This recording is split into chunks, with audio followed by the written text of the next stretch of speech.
You see her on the ACC network every day now, but you may have seen her at Auburn or Alabama games or in your local TV markets like Huntsville or Indianapolis over the years. Taylor Tannebaum is on the show. Taylor, welcome in. LT is a dog lover as well. I know you are a dog lover. You have one dog close by you right now? There you go.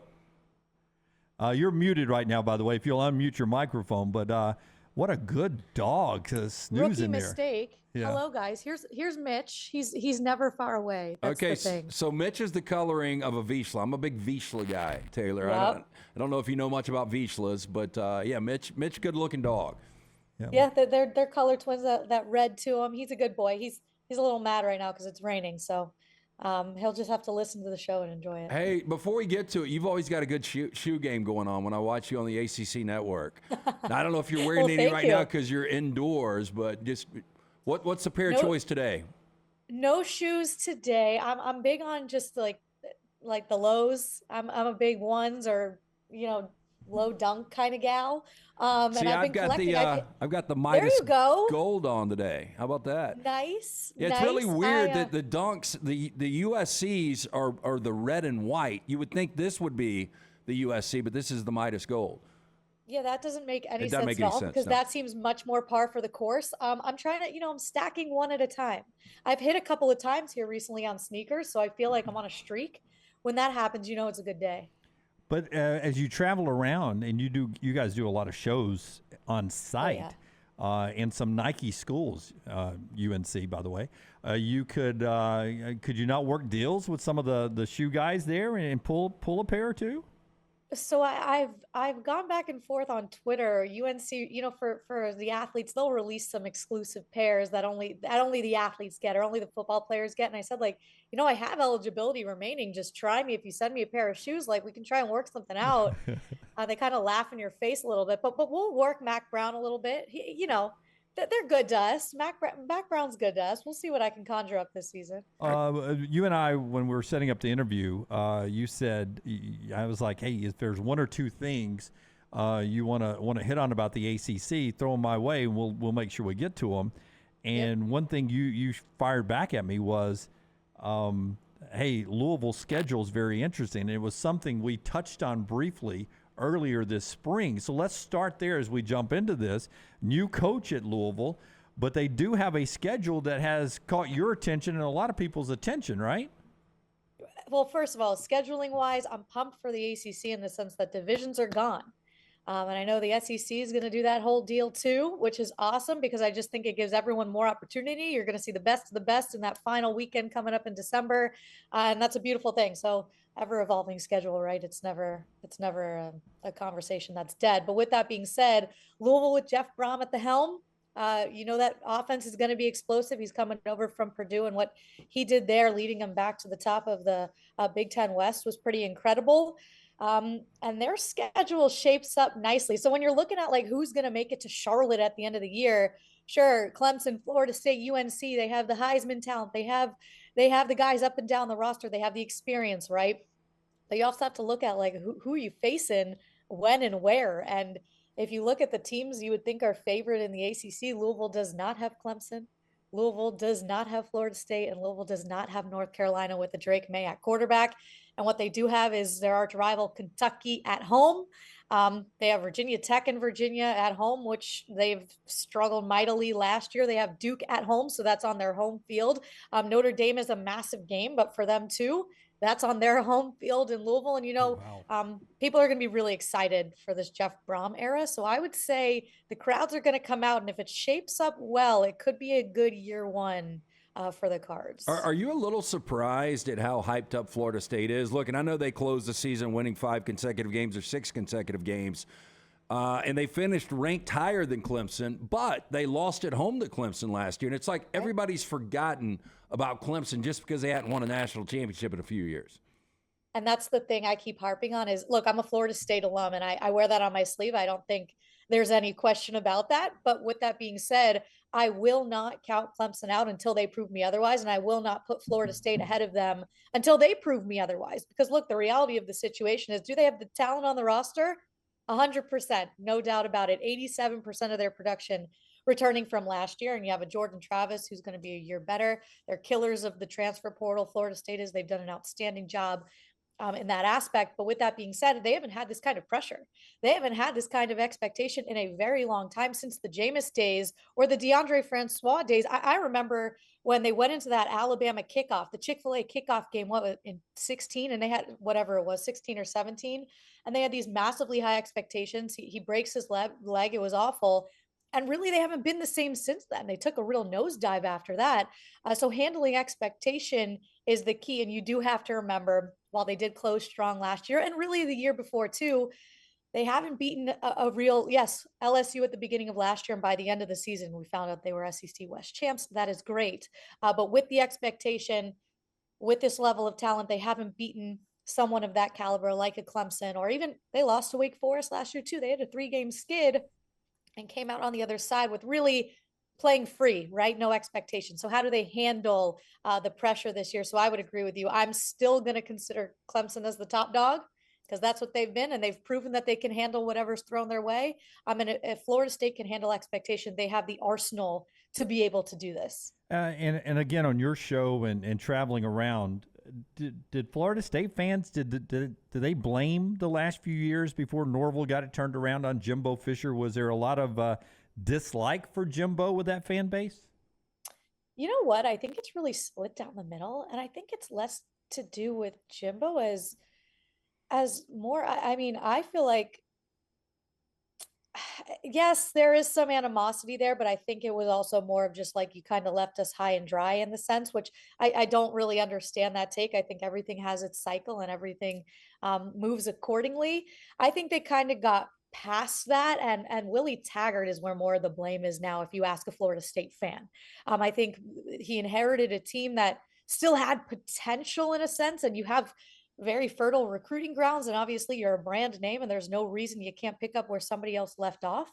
I would think the blame is more on that sector than Jimbo Fisher. I think people have kind of turned the page, and they are very appreciative still of the fact that, hey, he helped Florida State win a national championship, and we all know that's not easy to do.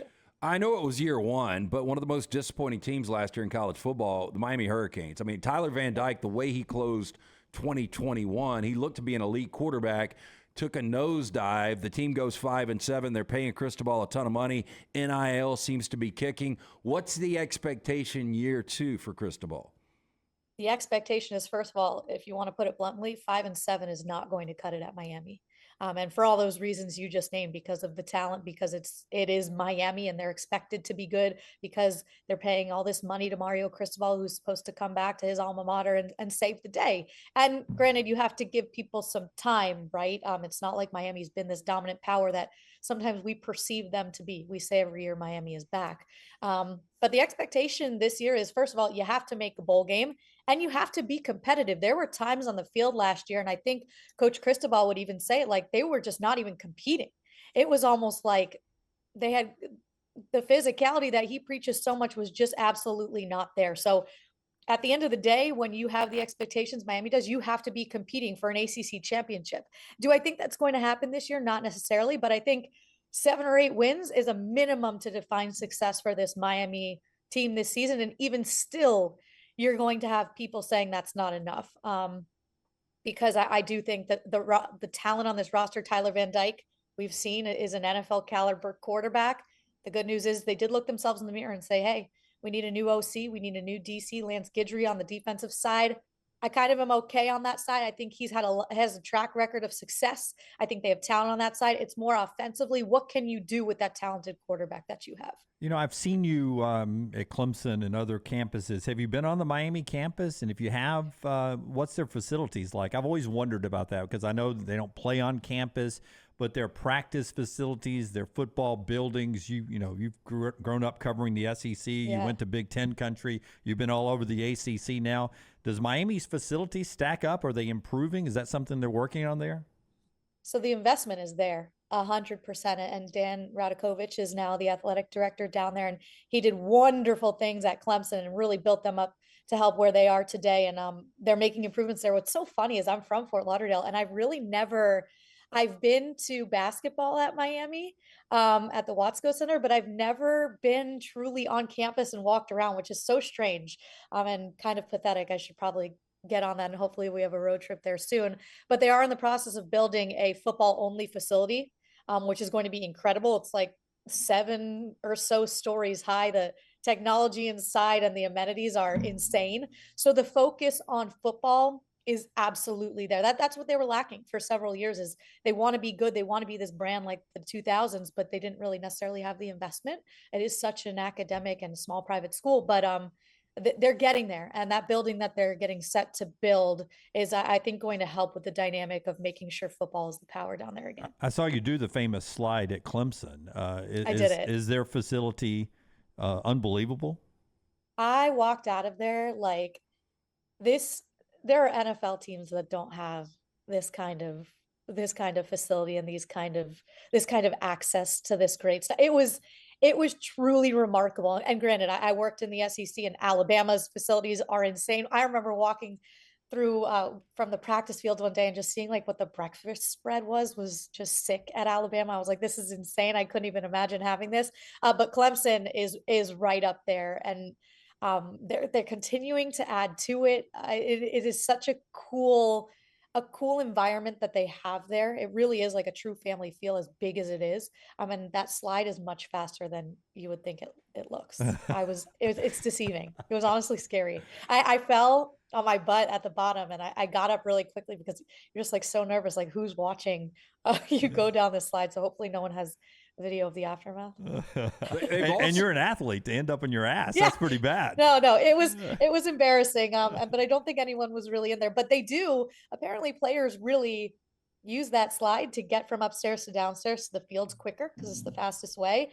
So imagining a 300-pound kid going down that slide, like just multiple of them, one at a time, is would be a sight for sore eyes, I'd say. And they've got a barbershop, right? Yes, they have a barbershop, and somebody that comes in, which I thought was really cool. And I actually learned that the barbershop was built and expanded by a former Clemson player. Like he's into engineering and construction now, and he helped expand the barbershop. So just a really cool vibe. The game room in there is outstanding. They have like a nap room, the whole section that they have for rest and recovery with all the massages. They call it like the castle. Pretty incredible. Just to see where college football has come is just, it's wild. These facilities are unmatched. Hey, so real quick, I asked you about Cristobal. On the other end of that spectrum in year one, Mike Elko. I mean, the job he did at Duke, just fantastic. I mean, he could have been up for Coach of the Year. So 9-4 last year, 17 returning starters, including Riley Leonard, who's such a versatile guy, one of the more underrated quarterbacks in all of college football. How shocked would you be on a scale of 1 to 10 if it's Duke playing either Clemson or Florida State in the ACC championship game? So on a scale of 1 to 10, the only reason I'm even going to go I'll go middle of the road, because it could go either way, is because their schedule. So I know we mentioned at the start of this Louisville schedule, Duke's schedule does them absolutely no justice. They start off against Clemson. They have Northwestern, which was a great game last year, but they have a Notre Dame. They have Florida State at Florida State. They have North Carolina at North Carolina. They have a tough road. Now, I will say, it wouldn't necessarily surprise me, because I, for one, am the biggest Riley Leonard stan that you are going to find on ACC Network. I promise you that. I know he's a Fairhope guy, comes from Alabama, and it stinks that he even got out of the state, but I'm happy for the ACC in general. Such an outstanding human being and a really incredible athlete. The only reason I would say is because their schedule is tough, but man, they too have a ton of production returning and a quarterback that I think is only going to get better this year. And I just love their confidence. They have this sneaky confidence about them. Like, you can count us out. It doesn't really matter. They had the same roster last year pretty much as they did the year before, which was just a really tough year for them. And what they came out and did with a couple of tough road games too was remarkable. So I don't know that I'd say surprised. I'll maybe go middle of the road, only because I think their schedule is going to be challenging. So while the numbers, I would say record-wise, may not be as good as last year, I think they're still going to be an outstanding team. It's just the road's a little bumpy. Okay, before you made it to the ACC network, you were in Indianapolis, and you were there for a few years. We were up for the national championship game 2 years ago when it was 18 degrees. Basically, it felt like every day, and spitting ice at us all the time. Tell us something nice about Indianapolis. I've been there for the 500, my old Lexington, Kentucky days. But it was not the best trip for a lot of Alabama folks to maybe their first trip ever to Indianapolis. Tell us something great about that city why we should go back. Why you should go back. It's a great, small, big city. You're going to find good food. You're going to find good humans. Like, I know Southern hospitality is a thing, but there's something about that Hoosier Midwest hospitality. And you got to go back like in the spring, like this time of year, now that you've gotten out of May where it literally rains every day. June's a really good time to go. You can walk around, you can see the sights. The zoo is really cool. And they're popping up with new things every day. And I think the sports there on the up and up. I know I just left, but don't look now. Anthony Richardson's coming to lead the Colts back to victory. So. So Florida State fans saying this about a Florida Gator. I was just blown I know, away. I'm saying. I was going to get beer to watch my Rams on the final Sunday of the year against San Francisco when we were in Indy, and I went to the grocery store, and they don't sell cold beer on Sundays. It's the weirdest thing in the world. Yeah, that doesn't necessarily surprise me. I remember when I lived in Dothan, Alabama, they had just passed the law that you could buy alcohol on Sundays, and that was in like 2013. Yeah, but we crazy. expect that in Alabama. I thought Indy I was know, but it's still a little quaint like that. I think people sometimes forget, like the Midwest is still a little bit, it's kind of like that too. It has that vibe to it. And I will say, Jim, since you just mentioned the Indy 500, if that's when you want to go to Indianapolis during the Indianapolis 500, whether it's that week or that weekend, the vibes around the city are unmatched. Everybody is on the same page. You'll see checkered flags outside everyone's doors. And it's just the best time in the world. Like, it could be, there's something about the aura that comes around Indianapolis during that week and that month of May that, you can't really explain it. It just kind of happens. Boy, I mean, hell, you're a Fort Lauderdale girl, Florida State, Tallahassee. You worked in Dothan and Huntsville and Indianapolis, and now in Charlotte. You've had a nice variety. I literally have a little taste of everything, and it's honestly the best thing that I've ever done. If I had never left South Florida, I would have never known what living in the South and the Midwest was like, and it's taught me to have a nice, slower paced lifestyle. Maybe warmer beer on Sundays too. Well, you say taste. Behind you, your kitchen looks too clean for you to ever cook in it. Do you cook or do you go out to eat? Do you want me to be honest, or do you want me to lie? I'm a journalist. I have to tell the truth, right? Right. Yes. I'm not much of a cook. Me I'm either. a big bring in food girl, and even still when I go grocery shopping, it's 2 rotisserie chickens, and that's gonna last me the week with a nice little side salad. So does Mitch get to eat table food? Oh, Mitch is the king of table food. It's probably the worst habit that I've developed. It probably explains why he's 80 pounds. No, he deserves And it. the vet next week will tell me he's absolutely overweight, and I will continue to feed him chicken off my plate. Hey, you help with rescues, right, too, don't you? Yes. Yeah. Yes. So he's a rescue. He comes from Hamilton Humane in Indianapolis. So I'm big on, go out there, and I know there's certain dogs that people want, but man, they're hanging out at shelters too. You can find some incredible rescues, and they give the extra love that maybe you didn't expect from any other kind of dog if you get them from a shelter. Yep. All right. She's Taylor Tannebaum, every day on the ACC network, and just a friend for a long, long time. Follow her, like her on social media as well. Taylor, thanks for the time educating us on the ACC network. We appreciate it. You guys are the best. I appreciate you so much.